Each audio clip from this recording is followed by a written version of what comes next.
바깥에 나가서 사이트 보는 게 바뀌어야 인사이트가 바뀌는 건데 다른 날은 없습니다.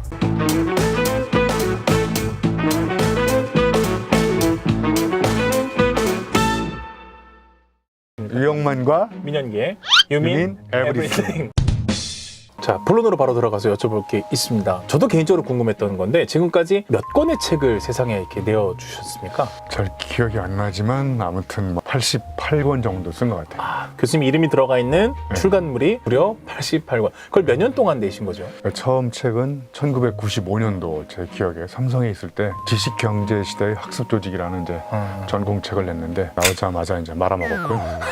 사실은 저는 번역가로 원래 유명해졌어요. 뭐 에너지버스라든지 핑, 뭐 펄떡이는 물고기처럼 이런 아, 베스트셀러 시리즈. 이런 게 이제 많이 팔렸었는데 제가 처음 자기계발서를 쓴 건 2007년도에 용기라는 책을 써가지고 아침마당에 갔는데 그때 생방송으로 용기 특강을 했더니 아줌마들이 방송 끝나고 막 엄청나게 사가지고 한 10만 권 이상을 즉시에 팔아먹었는데 2007년도에 네. 10만 권. 인쇄도 많이 받으셨겠어요. 네, 요즘에 아침마당에 가서 아무리 얘기해도 아줌마들이 책을 안 사요. 평상시에 책을 한 두세 권 정도 이렇게 동시에 쓰거든요. 네, 사람들이 책은 어떻게 그렇게 빨리 쓰냐. 책을 읽는 속도보다 쓰는 속도가 빠른 것 같다. 네, 그 질문은 아마 무수히 받으셨을 것 네. 같아요. 그래서 드디어 유영만 교수님의 책 쓰기 관련된 책이 나옵니다. 가제목은 그냥 책 쓰기는 애 쓰기다 뭐 이렇게 해가지고 우리가 애를 쓰다 보면 애도 생기잖아요. 그런 것처럼.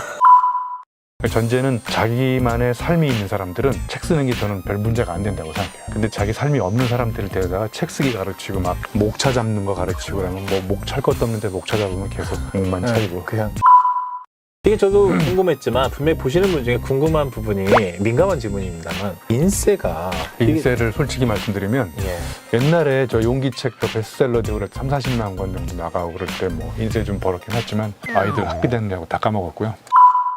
지금 이제 인쇄가 80여 권의 책을 냈지만 인쇄가 꾸준히 들어오는 책은 손가락에 꼽을 정도입니다. 다 이제 그 생명력이 끝났거나 뭐 절판됐거나 네.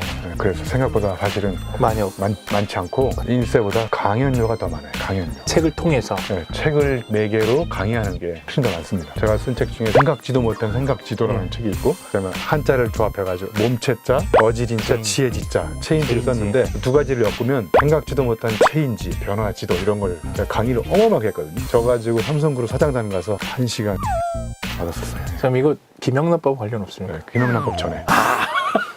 본격적으로 교수님만의 어떤 노하우가 있을 겁니다. 물론 이게 체득화되신 노하우라서 알려줬다고 해서 뭐 누구나 따라할 수 있는 건 아닐 것 같은데 뭐 특별한 게 없습니다. 그러니까 저의 화두는 변함없이 뭔가를 하면 변합니다. 그러니까 변함없이 글을 쓰면 내 글이 변하는 거고요. 변함없이 운동을 하면 내 몸이 변하거든요. 제가 밥 먹듯이 책을 읽고 밥 먹듯이 글을 쓰는 원동력이 뭐냐면 밥 먹듯이 운동해가지고 생긴 체력이에요. 좀 이렇게 뭔가 노하우를 공유해 주시려고 자료를 좀 준비해 주셨습니다. 일단 책을 읽는 방법을 보면 책이 너덜너덜할 때까지 일단은 엄청납니다. 예, 그냥 보시는 게 아니라 생각도 중간중간 이렇게 적으시고 책에도 이렇게 다 적으시네요. 그렇죠? 이건 나중에 그 알라딘에 못 파시겠습니다.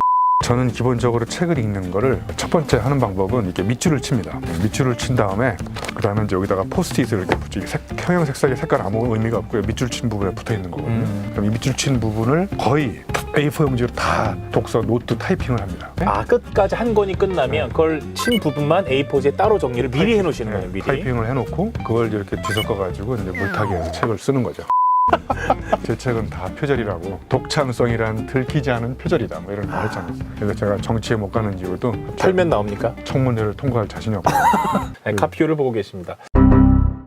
그럼 이렇게 정리를 다 하셔서 A4지 옮겨 놓으시고 이건 뭡니까? 노트. 제가 또 아날로그 세대라서 에버노트나 이런 것도 쓰긴 하지만 저는 이런 게 체질에 맞더라고요. 이렇게 그러니까 평상시에 떠오르는 영감이나 이런 것들을 노트가 몇 가지가 있는데요. 예를 들면 이거는 책을 읽다가 이렇게 꽂히는 문장들 있잖아요. 인두 같은 한 문장들은 다 여기다 이렇게 손으로 써요. 이게 손으로 쓰면 좋은 게 쓰는 동안 이걸 다시 한번 생각하거든요. 저는 부자가 누가 부자냐면 문장이 많은 사람이 나는 부자라고 생각해요. 그래서 이런 문장이 많으면 이거를 적재적소에 강의할 때도 써먹고 그럼 물타기 할 때도 책을 그리고 이제 이런 노트는 이제 아이디어가 떠오를 때마다 메모하는 노트인데, 이제 예를 들면 심장을 파고드는 만두고 불변의 10가지 글쓰기 법칙, 이거 생각날 때 이렇게 막 써가지고 이제 이거를 더 구조화시키고 정리해서 이제 글을 쓴다든지. 생각나시면 바로 그 책 작업을 시작하시는 건가요? 그렇죠. 먼저 예를 들면 뭐든지 이제 구조화가 중요하잖아요. 그래서 여기 보면 이제 지식생태학자 유영만 교수의 글쓰기 10개명 이렇게 써 있거든요. 그럼 여기 보시면 여기 1번부터 10번까지 있어요. 그래서 운율을 맞췄어요. 1. 이 한 장 가지고 책을 한 권 쓸 수 있어요. 이 한 꼭지당 10페이지만 쓰면 100페이지가 되잖아요. 다음 이걸로 또 책이 하나 나오네요. 그렇죠. 그리고 뭐 책 읽는 방법 중에 가장 쉬운 방법 중에 여러분한테 권해보고 싶은 건 3331이라고 민 대표님의 책을 딱 읽고 여기서 꽂히는 3가지 문장을 쓰는 거예요. 그 다음에 또 3가지 느낀 점. 내가 소통해야 될 이렇게 생각했는데 이런 생각을 하고 있구나. 느낀 점. 첫 번째 건 팩트지만 두 번째 건 필링이거든요. 세 번째 건 파이팅. 이걸 가지고 내가 이렇게 실천해야 되겠다. 3F. 이 책을 한마디로 얘기하면 뭐다. 이렇게 한 줄로 딱 표현하는 거예요. 그러니까 모든 책을 읽고 3331로만 정리하면 10권만 해보세요. 10권. 그러면 100가지 메시지가 생기는 거예요. 맞습니다. 그럼 그 주소다가 훑어서 또저 지금 다시 자, 그렇게 해서 무려 80여 권의 책이 나왔고, 그러면 언제까지 이렇게 계속 교수님 일단 하실 생각이세요? 저의 버킷리스트 중에 하나는 책 100권 쓰는 겁니다. 그럼 몇 권 안 남았습니다. 정년 퇴임 전에. 그럼 65세 정년에 100권이니까 아직 한 10년 남았거든요. 9년 정도. 그러면 이 속도로 쓰면 한 3, 4년이면 100권 될 것 같아요. 예. 저의 목표라기보다 그냥 일생에 책을 100권 쓰는 사람도 흔치 않겠다. 그래서 100권 쓴 다음에 100권 기념 출판 기념회를 100명만 모아놓고 하려고요. 그 100명의 조건은 뭡니까? 저 100만 원짜리를 찍으려고요. 책 한 권에. 사는 사람만. 그래서 100명한테 무료로 나눠줄 거예요. 100권만 딱 찍어서 한정본으로. 저는 몰래 한 10권 더 찍어가지고 이걸 이제 경매에 붙이려고요. 여러분, 유영만 교수님의 노후 대책에 대해서 듣고 계십니다. 제가 꼭 드리고 싶은 말씀은, 제가 왜 이렇게 책을 열심히 쓰냐면 저의 취미 생활이기도 하고 즐거움이기도 하지만 저는 책을 통해서 인생의 방향 전환을 한 사람이거든요. 제가 사실은 고등학교 용접공원을 졸업해가지고 평택발전소에 가서 우연히 책을 봤는데 그 책이 이제 고시 체험생 수기집이에요. 그래서 그 책을 읽고 제가 인생의 결단을 내리고 고시 공부를 하려는 대학교에 왔는데 그게 이제 잘못된 꿈이었다는 것을 책이 나중에 알려줬죠.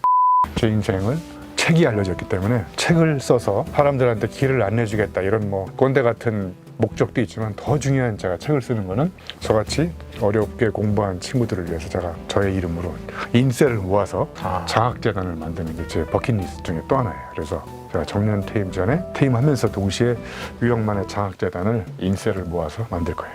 이거 영상으로 올라가면 네. 안 지워집니다. 2가지 100권 출판 기념회는 100권의 한정판을 만들어서 선물을 무료로 하고, 하나는 이제 교수님 이름을 딴 장학재단 설립을 통해서 어렵게 공부한 학생들을 지원하겠다, 이렇게 말씀하셨습니다. 사실 여쭤보고 싶은 게 그거였거든요. 방송 보면 유영만에게 책이란? 뭐 이런 거 있지 않습니까? 책도 여러 가지 메타포를 쓸 수가 있어요. 예를 들면 책은 거울이다. 왜냐하면 책을 보면 내가 부끄러워지는 거예요. 민 대표는 언제 이런 책을 썼지? 나는 이 모양의 꼴인데. 이렇게 책을 보면서 나를 반성하게 만들잖아요. 그다음에 또 책은 뭐 창이다. 창, 윈도우. 책을 한 권 읽은 사람은 책이 윈도우가 하나 생겨요. 그럼 책을 한 권 읽은 놈은 윈도우가 하나밖에 안 되기 때문에 세상을 바라보는 창이 하나밖에 없는데, 책을 일주일에 한 권씩 1년에 약 50권 읽은 사람은 50개의 창이 생긴 거예요. 그러면 50가지 방식으로 다르게 세상을 바라보는 렌즈, 윈도우가 생긴 거예요. 응? 책은 뭐 징검다리다. 징검다리다. 왜냐하면 현재의 내가 여기 있다가 책이라는 징검다리를 밟고 저쪽으로 확 가버려요. 그럼 용접공에서 대학 교수까지 어떻게 됐느냐? 물론 여러 가지 노력이 있었지만 그 중에 하나가 책이라는 자가 징검다리를 밟고 건넜기 때문에 그런 거예요. 그러니까 책을 많이 읽은 사람은 그만큼 어려울 때 그걸 디디고 넘어갈 수 있는 징검다리가 많은 거예요. 그러니까 이런 어려움이면 이쪽으로 건너가고 이쪽으로 건너가고 이런 식으로. 책은 징검다리다. 오늘 저희는 한양대 유영만 교수님과 함께 어떻게 다독과 다작을 할 수 있었는지 개인적인 노하우를 여쭤봤습니다. 책을 쓰고 정리하는, 읽고 정리하는 방법에 대해서 들어봤고, 민감하지만 인세와 또 미래 계획까지 이렇게 들어봤습니다. 시간이 많이 부족해서 요즘 또 유튜브 영상을 5분 이상 안 보려고 하거든요. 유영만 교수님의 노하우 방출했지만 써먹고 있습니다. 노하우를 듣는 시간이었습니다. 유영만과 민현위의 유민 에브리띵. 수고하셨습니다. 고생하셨습니다.